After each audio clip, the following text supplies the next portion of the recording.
베드로서 1장 6절 말씀입니다. 짧았죠?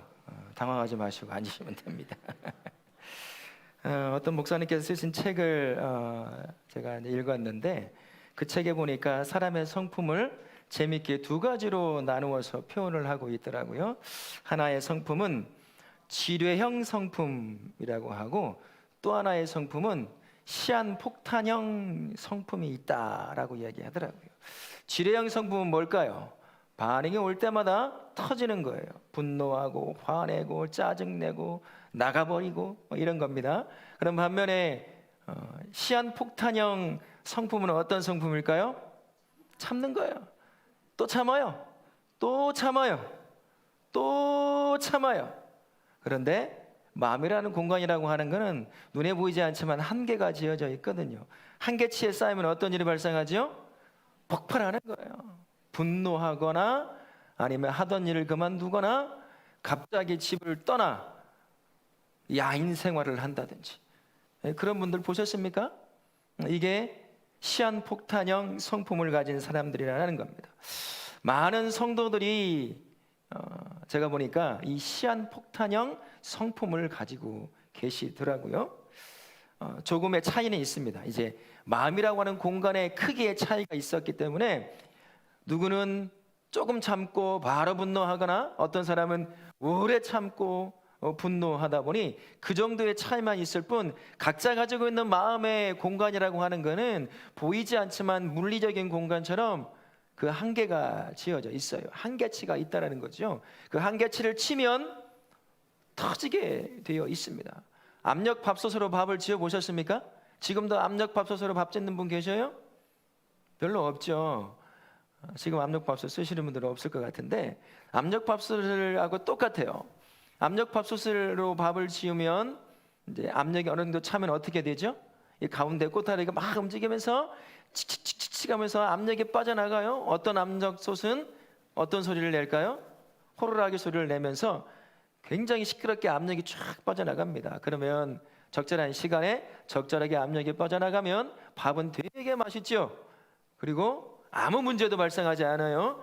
근데 만약에 압력밥솥에 증기가 빠져나가는 구멍이 막혔어요. 뚫려지지 않았어요. 어떤 일이 발생할까요? 상상만 해도 끔찍한 일이 발생해요. 제가 직접 경험했어요. 저희 집에서 엄마가 닭백숙을 해주시는 거예요. 집에서 기다리고 있어요. 근데 보통 같으면 압력솥으로 하면 이쯤 되면 막 바람 빠지는 소리가 시끄럽게 나야 하거든요. 칙칙칙칙칙 하면서 조용해요. 엄마가 와서 문을 열었는데 터진 거예요. 다치거나 화상을 입지는 않았지만 그런 거죠.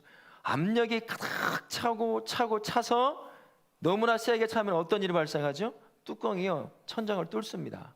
그리고 안에 있던 뜨거운 물체가 터지면서 얼굴이며 온몸에 화상도 입고 집은 말 그대로 난장판이 돼버리고 마는 거예요. 다시는 압력솥 쓰지 않겠다라고 말할 정도가 되는 거죠. 마음이라고 하는 것이 바로 이런 것입니다. 적절하게 마음에 쌓여져 가는 이 감정이라고 하는 압력들이 이런저런 방법을 통해서 분출이 돼야 되거든요. 조금씩 빠져나가야 적정하게 이 안에 감정이라는 압력이 쌓일 텐데 이게 빠져나갈 구멍이 없는 거예요. 그러면 반드시 어느 순간에 터지게 되어 있다라는 거죠. 그래서 장로님을 보고 놀라는 거예요. 그래서 권사님을 보고 놀래요. 왜요? 터졌기 때문이에요. 아니 안 터질 것 같은 부분이 어느 날 터져 있어요. 다 깜짝 놀라는 거죠. 이게 무슨 일이라고 하면서 말입니다. 어떻게 신실한 성도가 이렇게 터지는 때가 있을까요? 고민해 봤어요. 왜 그럴까? 사람은 변화되고 나이가 들고 하나님을 경험하는 시간들이 많아지면 많아질수록 그러지 않을 것 같은데 그것과 상관없이 터질 때가 있더라라는 겁니다. 말씀을 준비하면서 묵상하며 생각해 봤습니다. 우리가 앞에 보면 인내가 있었고 절제가 있었잖아요. 아무래도 이 두 가지가 때로는 잘못 작동하는 것은 아닐까 하는 생각이 들었습니다. 보십시오. 절제가 뭐 하는 거죠? 하고 싶은 거 안 하는 거예요. 참는 거예요. 남들이 좋다고 해도 내가 안 하는 겁니다. 참는 거예요. 왜요? 하나님이 원하지 않으니까, 또 때로는 하나님이 기뻐하지 않는 거니까 절제를 위해서 절제하며 그것을 안 하고 있는 겁니다. 그러면 하나님께서 야, 너 절제 잘한다 하면서 칭찬도 좀 하시고, 기도하고 있는 기도의 제목들 좀 그때 하나씩 응답이라도 주면 좋지만, 우리 하나님이 어떻게 하십니까? 그러시던가요? 저는 그렇지 않더라고요. 그렇게 하나님이 움직이지 않으셔요. 내가 원하는 대로 우리 하나님은 움직이지 않습니다. 하나님은 자신의 방식을 쫓아, 자신의 시간 타입을 쫓아 자신이 주고 싶은 것을 주시는 분이에요. 내가 원한다고 내 마음대로 달라고 해서 주시는 분이 아니라는 겁니다. 하나님이 주실 때 주셔야 가장 좋은 것을 받을 수 있기 때문인 거죠. 그러다 보니 절제하는 삶 가운데 나도 모르는 사이에 마음이라고 하는 공간 안에 불만이라고 하는 증기가 조금씩 쌓여져 가는 것 같더라는 거예요. 자기는 잘 몰라요, 처음에는. 그러는가 보다. 목사님이 설교하니까 그렇게 듣고 그렇게 지나가는 것 같은데, 나도 모르는 사이에 시간이 흐를수록 이 불만이라고 하는 증기가 내 마음밭에, 내 마음의 공간 안에 조금씩 쌓여요. 근데 우리가 절제만 하고 살아갑니까? 뭐 또 하라고 그러죠? 또 절제했으면? 예? 아이, 좀 보세요. 바로 옆에 써 있잖아, 글자가. 인내하라고 그래요. 인내가 뭡니까? 참아내는 거예요. 견뎌내는 겁니다. 하나님의 때를 기다려야 돼요. 내가 40일 작전 기도했다고 기도하고 끝나고 내려오면 기도의 응답이 임하던가요? 아니겠죠. 여기 다 그런 경험만 있으신 분들이에요. 참아내야 돼요. 내 때가 아니라 하나님의 때를 기다립니다. 견뎌내야 된다라는 거예요. 이것도 참 스트레스예요. 교회를 떠나는 사람들의 그 내면에 깔려있는 여러 가지 원인들 중에 하나가, 지난번에도 제가 말씀드렸죠. 하나님이 경험되지 않는 거예요.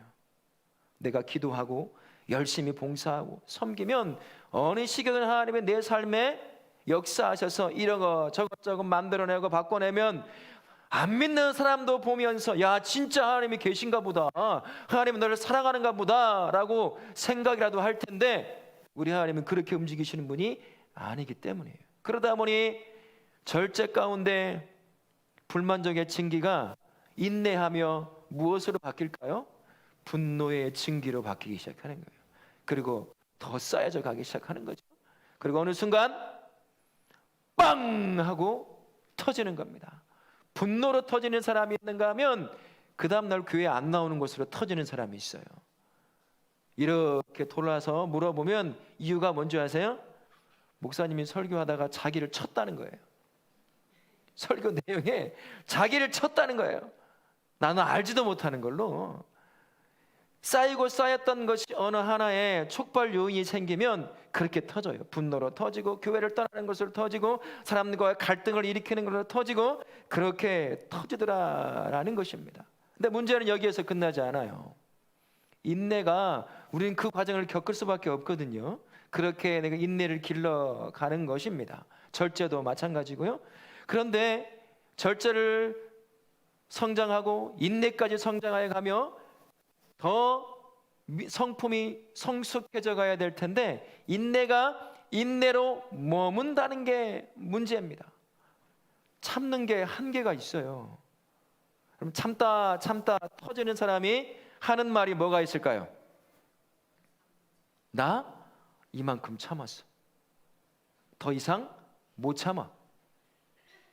다 한 번씩 해보셨잖아요. 이 정도 참으면 됐지. 그러거든요. 인내라고 하는 참아냄이고 견뎌냄일 텐데, 그거 하는 게 한계가 있어요. 한계가 있어요. 어떤 사람은 짧아요. 조금 참고 분노하는 사람, 길게 참고 분노하는 사람이 그 정도만 차이만 있을 뿐이라는 것입니다.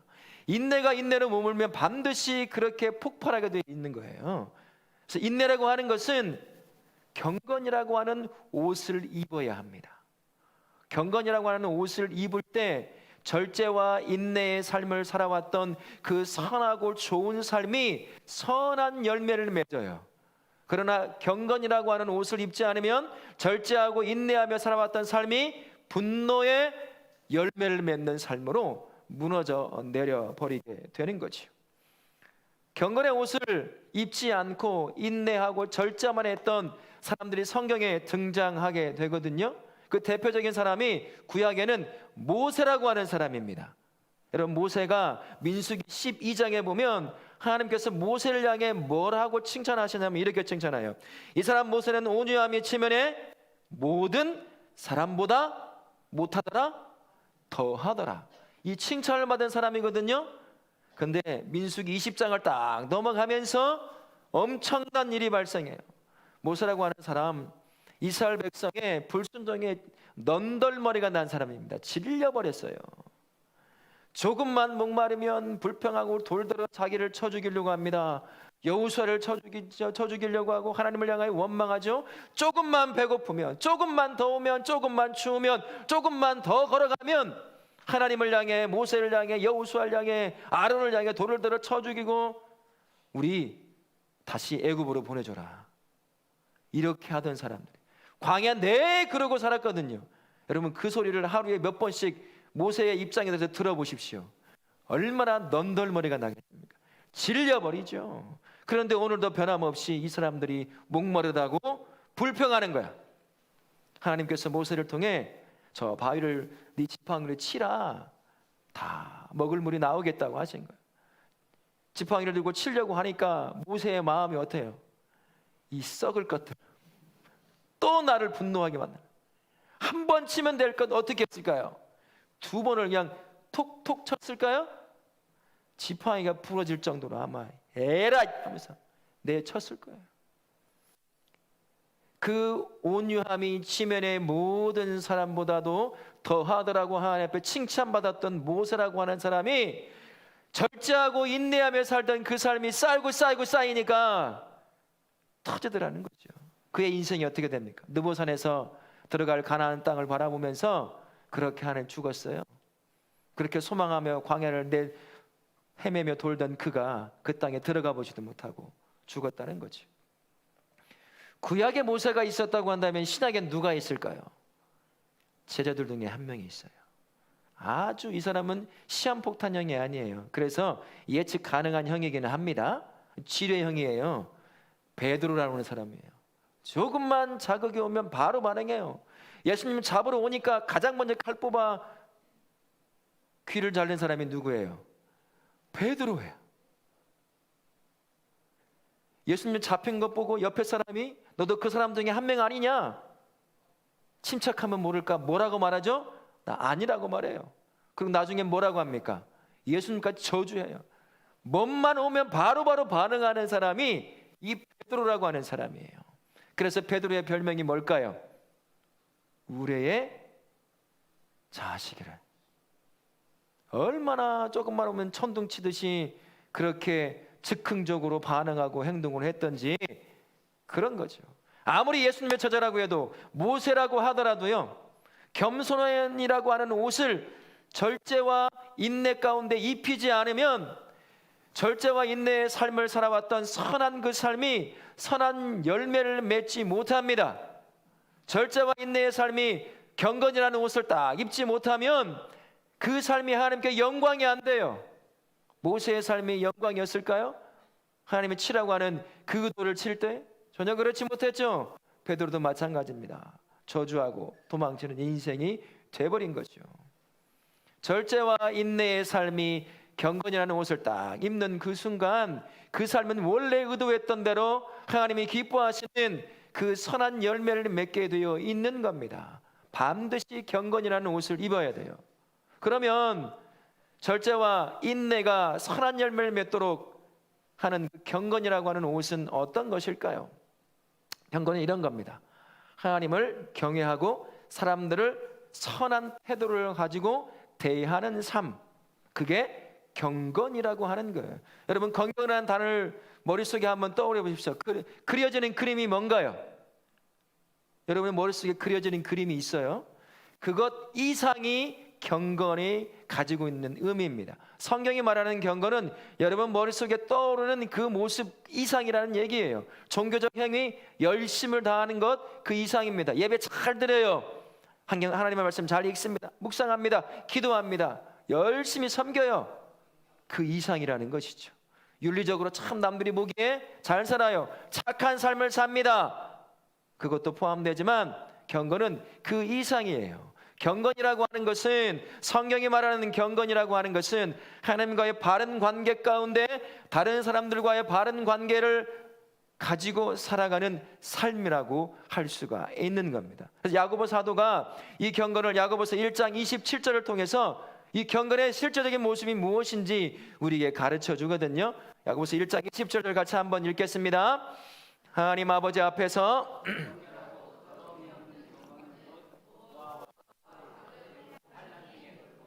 또 자기를 지켜 새 속에 물들지 아니하는 그것이니라. 하나님이 인정하는 정결하고 더러움이 없는 경건이라고 하는 것은 하나님 앞에 살아가는 삶 자체를 말하는 겁니다. 종교개혁가들이요, 종교개혁을 일으키면서 그들이 신앙에 관해서 가르치며 중요하게 여겼던 것이 라틴어로 코람 데오라고 하는 단어였어요. 어떤 의미일까요? 하나님 앞에서라는 단어였습니다. 무슨 말입니까? 성도가 살아가는 모든 자리, 모든 시간이 다 하나님 앞에서 살아가는 삶의 모습이다라는 겁니다. 성도는 교회라고 하는 건물, 교회라고 하는 공동체에 갇혀서 신앙생활하는 사람이 아니에요. 성도의 삶은요, 교회라고 하는 건물과 공동체를 뛰어넘어 삶의 현장, 내가 세워진 모든 자리, 내가 살아가는 모든 시간의 대부분을 소비하는 삶의 그 자리에서 마치 하나님 앞에 지금 예배 드리고 있는 것처럼 그렇게 살아가는 삶이 성도의 삶이에요. 이것이 바로 하나님이 경건하다고 말하는 경건의 모습 중에 첫 번째 모습입니다. 하나님 앞에 살아가는데 내 삶을 바라보고 계시는 하나님이 있다는 걸 아는데요, 여러분 함부로 말할까요? 함부로 욕할까요? 여러분 감정은 어떨까요? 나를 바라보고 계시는 하나님이 계시는데 나를 지켜보고 나를 감시하기 위해서 바라보시지는 않지만 내 인생이 어떻게 살아가는지를 지키시기 위해 바라보시는 그 하나님이 계시다는 것을 안다면 어떻게 함부로 말하고 함부로 감정을 표현하고 함부로 나에게 주어진 시간을 내 욕심, 내 죄된 욕망을 채우는 데 사용할 수 있겠습니까? 그렇게 못 사용하는 거지요. 그렇게 못 살아가는 겁니다. 하나님께서 인정하시는 정결하고 더러움이 없는 경건이라고 하는 것은 바로 그것이에요. 내가 살아가는 모든 자리와 모든 시간 다 하나님 앞에서 살아가는 것임을 인정하고 그것을 받아들이고 살아가는 삶, 그게 하나님이 인정하는 경건의 첫 번째 모습이라는 것을 기억하십시오. 저와 우리 모든 성도님들은 세워진 모든 자리와 그 시간에 하나님 앞에서 사는 삶임을 인정하시고 그렇게 살아감으로 말미암아 경건의 삶을 살아가시는 우리 성도님들 되실 수 있기를 바라겠습니다. 하나님이 인정하는 정결하고 더러움이 없는 경건이라고 하는 삶은요, 하나님 앞에서 자신을 지켜 새 속에 물들지 않는 것이다 라고 야고보 사도가 우리에게 가르쳐 줍니다. 자신을 지켜 새 속에 물들지 않는 삶, 이 삶을 한 단어로 바꾸어 보면 어떤 단어로 바꾸어 볼 수 있을까요? 거룩이라는 단어가 아닐까요? 거룩을 다른 말로 바꾸면 어떤 거예요? 구별이라는 겁니다. 우리가 예수를 믿기 시작하면 성도라고 하는 사람은요, 새 신분을 얻게 됩니다. 새 피조물이 되는 거예요. 이젠 요한복음 1장 12절 말씀처럼 하나님의 자녀됨의 권세를 가지고 하늘나라를 살아가는 새로운 피조물로 세워지는 게 성도의 삶이라고 할 수 있습니다. 언제나 말씀드리지만 성도만큼 독특한 인생을 살아가는 사람이 누가 있습니까? 성도는 어떤 사람입니까? 우리의 발을 이 땅에 딛고 살아가지만 동시에 어느 나라를 살아가는 사람이죠? 어느 나라요? 하나님의 나라를 살아가는 사람이 성도라고 하는 사람입니다. 그러다 보니까요, 성도의 삶은 항상 갈등이 있어요. 이 땅의 삶이 좋게 보이고 하늘나라의 삶이 좋게 보이지 않을 때가 있어요. 반대로 하늘나라의 삶이 좋게 보이고 이 땅의 삶이 좋게 보이지 않을 때가 있어요. 그러다 보니까 삶을 살아가는 성도의 삶이 갈등이 없을 수가 없는 겁니다. 때로는 하늘나라를 잊어버리면 이 땅이 좋다고 여기에 몰두하며 살아가는 거죠. 그리고 또 회개하는 그 삶의 자리까지 나아가게 되는 거예요. 그래서 성도는 항상 갈등 가운데 놓입니다. 그럼에도 불구하고 그 갈등을 이겨내고 성도가 새로운 피조물로, 예수 안에서 새로운 피조물 된 성도가 살아가야 될 삶의 법칙은 정해져 있습니다. 어떤 삶의 법칙 쫓아가야 될까요? 하늘나라의 법칙을 쫓아가는 게 성도의 삶이에요. 그래서 성도는 손해볼 수 있어야 하는 겁니다. 그래서 성도는 내려놓을 수 있어야 돼요. 그래서 성도는 포기할 수 있어야 됩니다. 그래서 절제가 필요한 것이고 인내가 필요한 것입니다. 그게 하나님이 인정하는 정결하고 더러움이 없는 경건의 두 번째 삶의 모습이에요.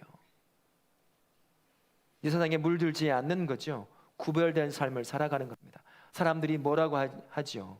그렇게 해서 성공할 수 있겠냐? 그렇게 살아서 어떻게 높은 지위에 올라갈 수 있겠냐? 야, 너 바쁘지? 공부해야지? 돈 벌어야지? 주일날 무슨 예배야? 한가할 때 예배 드리는 거지? 포기하게 만드는 거예요. 예? 구별된 삶을 살지 못하게 만드는 겁니다. 하지만 성도는 경건의 삶을 추구하는 삶이죠. 그래서 성도는 세상에 물들지 않는, 아무리 세상이 좋다고 말하는 것이 있다고 하더라도 우리는 그것을 절제하고 그것을 인내함으로 경건의 삶을 살아가게 되는 것입니다. 우리 사랑하는 성도님, 정결하고 더러움이 없는 경건이 어떤 경건입니까? 세상에 물들지 않는 자신의 삶을 지켜내는 삶이에요. 구별된 삶, 거룩한 삶을 사는 것이 성도가 살아야 될 경건의 삶이라는 것을 기억하실 수 있기를 바랍니다. 이 한 주간 새로운 피조물의 삶인 그 경건의 삶으로 말미암아 하나님을 기쁘시게 하는 복된 성도들 되실 수 있기를 바라겠습니다. 성경이 말하고 있는 정결하고 더러움이 없는 경건이 가지고 있는 한 가지 특징이 하나가 있습니다. 이 둘을 읽어보면 연관성을 찾기가 참 어렵다는 것을 여러분 금방 알 수 있을 거예요. 반드시 사람들과의 관계에서 경건이 드러날 수밖에 없다라는 겁니다. 야고보 사도가 이렇게 이야기하죠. 1장 27절 중간에 이런 말씀이 있습니다. 정결하고 더러움이 없는 경건은 곧 고아와 과부를 그 환난 중에 돌보고, 우리 머릿속에 경건이라는 단어를 듣고 머릿속에 떠오르는 그 그림으로는 이 그림이 그려지지가 않아요. 경건과 고아와 과부를 돕는 게 무슨 상관이 있을까? 상관이 없어 보일 수도 있습니다. 하지만 그렇지 않다는 겁니다. 고아와 과부가 이 당시 어떤 사람이었을까요? 가장 나약한 사람들 중에 한 명이었습니다. 남자가 없으면 먹고 살 수 없는 사람들, 인구수에도 들어가지도 않는 사람들, 그 사람들이 고아요 과부라고 하는 여자들이었습니다. 사회적으로, 경제적으로 가장 약자의 위치에 있던 사람들이 이 고아와 과부라고 하는 사람들이었습니다. 그러다 보니까 이들을 돕고 섬기는 게 그저 구제로만 끝나지 않은 거예요. 이들을 돕고 섬기는 것 그 자체가 하나님을 향한 사랑을 실천하는 신앙의 실제적인 모습으로 드러나게 되는 게 되어 있는 거예요. 그래서 예수님께서 자꾸 고아와 과부를 들어서 예를 들어 말씀해 주고 있는 거죠.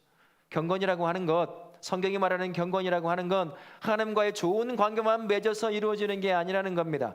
윤리적으로 잘 살아가는 삶만으로는 성경이 말하고 하나님이 기뻐하시는 정결하고 더러움이 없는 경건이 되지 못한다는 거예요. 그것도 포함되어 있지만 경건이라고 하는 것, 정결하고 더러움이 없는 경건이라고 하는 건 반드시 연약한 자들을 향한 하나님의 마음을 품고 그들을 품는 거예요.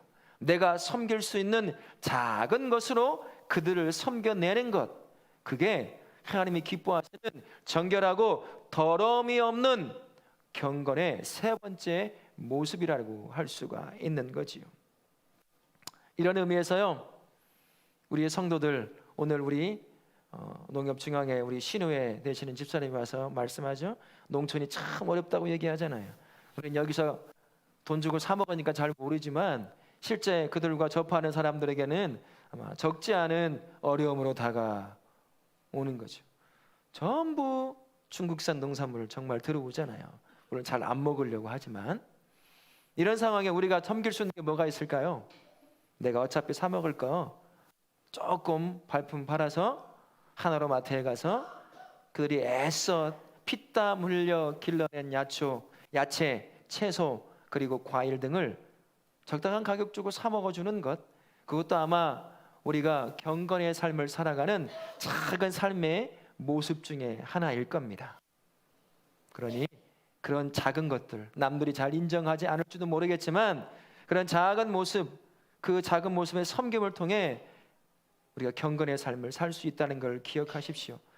연약한 나를 향해 가지고 있던 그 하나님의 마음을 품고 연약한 삶을 살아가는 그 사람들을 그렇게 작게 섬기는 것, 우리 하나님이 기억하시기에, 바라보시기에 정결하고 더러움이 없는 경건의 삶으로 보신다는 것을 기억하시고 그렇게 섬기시는 우리 성도님들 되실 수 있기를 바랍니다.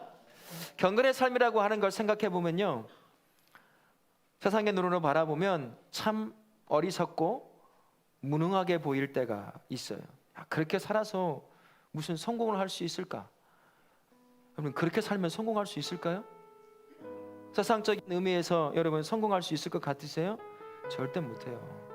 지금 같은 시기에 남들 밟고 올라서야 우리 성공할 수 있잖아요. 내가 잘 살려면 어떻게 해야 합니까? 양보하고 포기하고 절제하고 인내해서 여러분 살아갈 수 있을 것 같으세요? 그렇지 못하죠. 그러다 보니 인간적인 눈으로 바라보면 경건이라고 하는 삶을 보면 참 바보 같고 능력이 없어 보이는 그런 삶처럼 보일 때가 있다라는 겁니다. 하지만 사도 바울이요, 디모데전서에서 이 경건이야말로 하나님의 확실한 약속이 있는 말씀이다 라고 이야기해 줍니다. 디모데전서 4장 7절과 8절 말씀이 있어요. 우리 같이 한번 읽어보겠습니다. 망령되고 허탄한 순환을 버리고 오직 경건에 이르도록 내 자신을 연단하라. 육신의 연단은 약간의 유익이 있으나 경건은 범사에 유익하니 금생과 내생의 약속이 있느니라. 아멘. 세상의 눈으로 보고 사람의 눈으로 보면 하나님이 기뻐하시는 정결하고 더러움이 없는 경건의 삶, 참 바보 같고 무능해 보이는 삶처럼 보일 겁니다. 하지만 그 삶인 만큼 하나님과 동행하는 삶이 없어요. 하나님의 동행하는 삶은 어떤 삶입니까? 세상에서는 경험할 수 없는 하나님의 역사 안에 동역하는 동역자의 삶을 경험할 수 있는 최고의 유익이 되는 삶이 경건의 삶이에요. 이 경건의 삶이 이 땅에서의 삶뿐만 아니라 내세의 삶도 약속하는 것이라고 그렇게 우리에게 말씀해 줍니다. 경건에가 살아난 이 땅의 삶은요, 이 땅에서 끝나지 않아요. 영원한 하나님의 나라와 항상 맞닿아 있습니다. 연결되어 있어요. 이 땅에서 바보 취급받고 손해보고 성공 못한다 하더라도 하나님이 기뻐하시는 정결하고 더러움이 없는 경건의 그 삶을 다 살고 마치면, 그리고 하나님 앞에 딱 서면 우리에게 주어진 게 있죠. 생명의 면류관이 우리에게 주어집니다. 상급이 우리에게 주어지죠. 그리고 우리에게 예수님이 이렇게 말씀하셔요. 뭐라고 하실까요? 잘하였도다 충성된 종아.